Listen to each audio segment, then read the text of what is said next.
Hello everyone. तो Lucent series के इस वीडियो में हम लोग डिस्कस करने वाले हैं गवर्नमेंट ऑफ इंडिया एक्ट 1935 के बारे में, साथ ही साथ इसके बाद होने वाले अन्य महत्वपूर्ण राष्ट्रीय आंदोलन की घटनाओं के बारे में। तो शुरू करते हैं हम लोग गवर्नमेंट ऑफ इंडिया एक्ट 1935 से। अगर इससे पहले के वीडियोज़ को नहीं देखे हैं तो आप देख लें, क्योंकि उसमें 1935 से पहले होने वाले सारे महत्वपूर्ण घटनाओं को सम्मिलित किया गया है। तो हम लोग शुरू करते हैं गवर्नमेंट ऑफ इंडिया एक्ट 1935। तो कह रहा है साइमन कमीशन का जो रिपोर्ट सबमिट होता है 1930 में, वही मूल आधार बनता है इस गवर्नमेंट ऑफ इंडिया एक्ट 1935 का, मीन्स वही बेस है। आगे आप क्या देखेंगे कि इसको रॉयल एसेंट कब मिलता है, मीन्स मंजूरी कब मिलती है, तो 4 अगस्त 1935 को।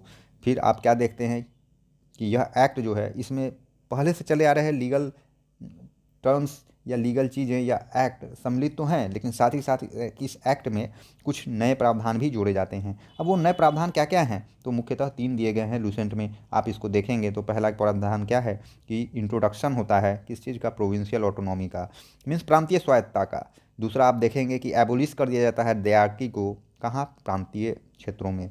तीसरा आप क्या देखेंगे कि मिनिस्टर्स को रिस्पॉन्सिबल बनाया जाता है, उनकी जवाबदेही तय की जाती है, उनको जवाबदेह बनाया जाता है किस चीज़ के प्रति, लेजिस्लेटिव के प्रति, और फेडरेशन एट सेंटर में भी उनको रिस्पॉन्सिबल बनाया जाता है। आगे आप देखेंगे कि यही एक्ट 1935 जो है कंडेम किया जाता है, मीन्स इसका खंडन किया जाता है, इसकी भर्त्सना की जाती है लगभग सारे सेक्शन ऑफ इंडियन पब्लिक के द्वारा। मीन्स जो भी विचार के मानने वाले थे, भारतीय थे, वो इसका विरोध करते हैं। साथ ही साथ कांग्रेस भी इसको रिजेक्ट करती है। लेकिन कांग्रेस का डिमांड क्या था, उसके मन में क्या चल रहा था, उसके मन में चल रहा था कि उसे भी संयोजक बनाया जाता इस कंस्टिट्यूएंट असेंबली के लिए, लेकिन संभव नहीं हो पाता है। इस पर जवाहरलाल नेहरू एक कोट करते हैं, it was new charter of bondage. तो यहाँ तक क्वेश्चन बन सकता है कि यह वक्तव्य जवाहरलाल नेहरू के द्वारा किस घटना को लेकर के दिया गया, तो आप बोलेंगे गवर्नमेंट ऑफ इंडिया एक्ट 1935 को लेकर के दिया गया था। आगे आप देखेंगे हालांकि कांग्रेस इसका विरोध करती है गवर्नमेंट ऑफ इंडिया एक्ट 1935 का, लेकिन वह सरकार में हिस्सेदारी लेती है, भागीदारी लेती है। तो आप देखेंगे कि शुरुआती दौर में ये 6 प्रांतों में सरकार में हिस्सेदारी लेती है, आगे फिर 2 और प्रांत जुड़ जाते हैं। वहीं मुस्लिम लीग के स्टेटस को आप देखेंगे तो वह खुश नहीं होता है कांग्रेस के इस रोल से, कांग्रेस के शासन से।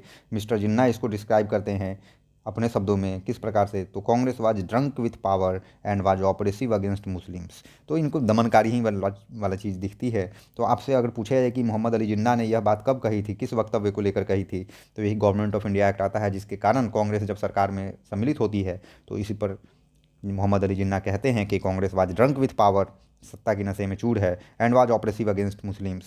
तो ये आप देख रहे हैं। वहीं कह रहा है कि कॉन्स्टिट्यूशन को इंट्रोड्यूस कब किया गया था, तो 1 अप्रैल 1937 को किया गया था। तो ये भी डेट महत्वपूर्ण है। तो ये तो हम गवर्नमेंट ऑफ इंडिया एक्ट 1935 के बारे में पढ़े। आगे हम देखेंगे 1939 के एक महत्वपूर्ण घटना के बारे में कि कांग्रेस मिनिस्टर्स या मिनिस्ट्रीज रिजाइन, जब कांग्रेस के जो लोग थे जो हिस्सेदारी कर रहे थे किसमें, गवर्नमेंट में, वो रिजाइन करते हैं। तो क्यों करते हैं, कैसे करते हैं, इसके बारे में हम समझते हैं। तो कह रहा है कि जब सेकेंड वर्ल्ड वार शुरू होता है, कहाँ, यूरोप में, कब, तो सितंबर 3 1939 को शुरू होता है। तो इससे ब्रिटेन भी बचता नहीं है, वो भी इस युद्ध में सम्मिलित हो जाता है। और ब्रिटेन क्या गलती करता है कि बिना कंसल्ट किए हुए इंडियन लीडर्स के वो डिक्लेयर कर देता है, वाइसरॉय डिक्लेयर कर देता है कि इंडिया भी इस युद्ध का एक पार्ट है, इंडिया का भी एक हिस्सा है इस युद्ध में, इंडिया भी सम्मिलित है इस युद्ध में। इसके कारण उसे बहुत ही क्रिटिसिज्म झेलना पड़ता है भारतीयों का। भारतीय लोग बोलते हैं बिना पूछे हुए आप कैसे अनाउंस कर सकते हैं इंडिया के बारे में, और इंडिया को कैसे आप इस युद्ध का एक हिस्सा बना सकते हैं। तो ये सारी चीज़ें चल रही थी, इससे कारण कांग्रेस नाराज़ हो जाता है। कांग्रेस डिमांड करता है कि that India should be declared an independent nation, मतलब अगर आप इसमें सम्मिलित करते हैं तो भारत को आप स्वतंत्र करने जा रहे हैं। लेकिन वाइसरॉय जो होता है लिखित में बोलता है कि ऐसा नहीं होगा। The viceroy in his reply dated on October 17 1939 reject कर देता है कांग्रेस के इस डिमांड को। और आगे क्या आप देखते हैं, इसी के कारण जो भी लोग हैं नाराज़ हो जाते हैं। तो इसके कारण क्या होता है, कांग्रेस खंडन करता है इस रिप्लाई का जो वाइसरॉय के द्वारा दिया गया है, और कांग्रेस मिनिस्ट्री जहाँ भी होती है वो रिजाइन करना शुरू कर देती है। कब करती है, तो 22 दिसंबर 1939 को करती है।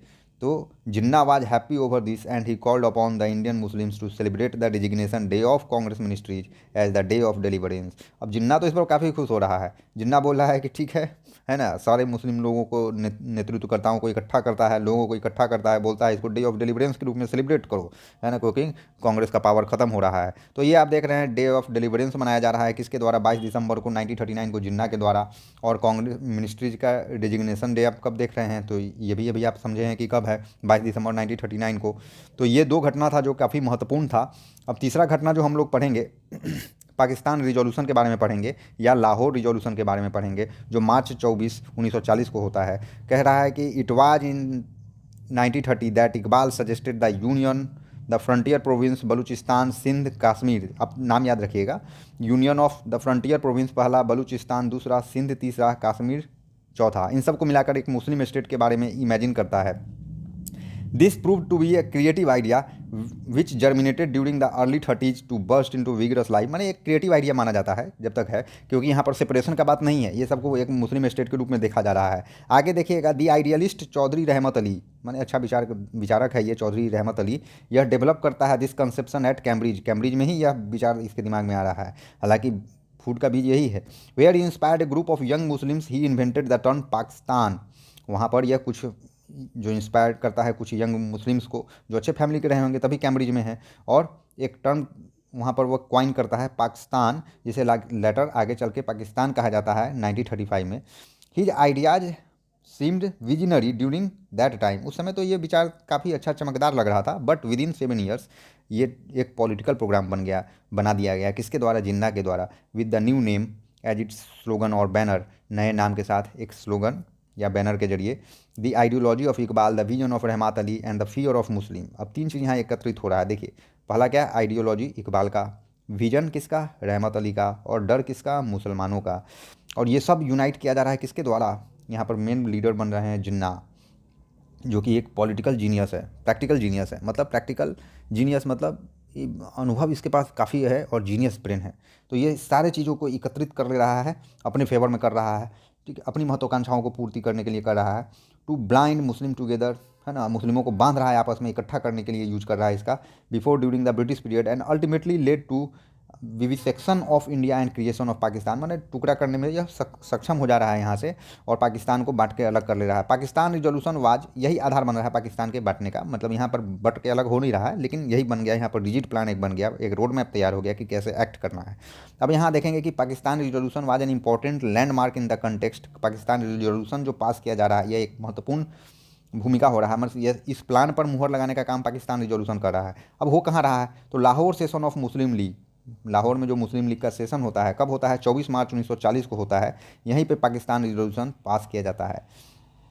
And rejected the federal scheme as envisaged in the Government of India Act. अब 1935 में जो फेडरल स्कीम लाया जा रहा है गवर्नमेंट ऑफ इंडिया एक्ट 1935 के द्वारा, इसको रिजेक्ट कर दिया जा रहा है, क्योंकि इसको तो अब सेपरेट स्टेट चाहिए, पाकिस्तान एक सेपरेट नेशन चाहिए, है ना। तो ये क्या कर रहा है? पाकिस्तान रिजोल्यूशन पास कर रहा है 24 मार्च 1940 को। जैसे ही ये पास कर रहा है, तो इसके बाद गवर्नमेंट ऑफ इंडिया एक्ट में जो फेडरल स्कीम बताया गया अपने आप खारिज हो जा रहा है। तो इस प्रकार से आप देख रहे हैं कि किस प्रकार से पाकिस्तान रिजोल्यूशन लाया जा रहा है मोहम्मद अली जिन्ना के द्वारा। कुछ और लोगों का था, लेकिन किस प्रकार से ये लीडरशिप यहाँ पर कर रहा है। तो नेक्स्ट वीडियो में हम लोग देखेंगे 1940 के बाद के सारे महत्वपूर्ण घटनाओं के बारे में। तब तक थैंक यू।